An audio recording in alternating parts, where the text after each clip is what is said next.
in the past few days on foreign nationals that have taken place in many parts of our country are an affront to the aspirations of our forebears who drafted our Freedom Charter.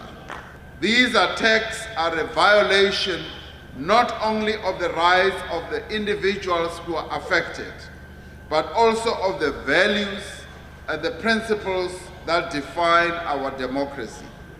We must condemn in no uncertain terms such behavior without any hesitation. It is not acceptable that any one of us as South Africans can go out and attack people from other countries because they come from other countries. It cannot be acceptable. It dehumanizes us as South Africans.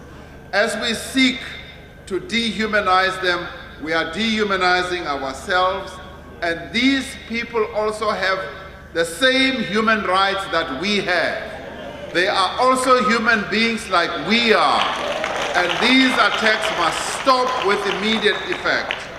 We must act decisively to end such violence and work to ensure that it does not happen again in this country, in Mandela's South Africa, in Oliver Tambo's South Africa, in Walter Sisulu's South Africa. This must not continue to happen. We are children of peace.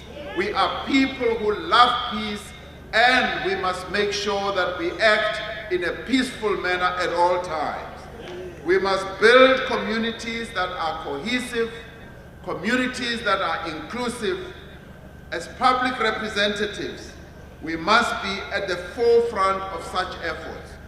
All leaders in our country are called upon to join this effort of making sure that all of us as South Africans respect one another, we respect foreign nationals, and we must live up the ideals of our Freedom Charter.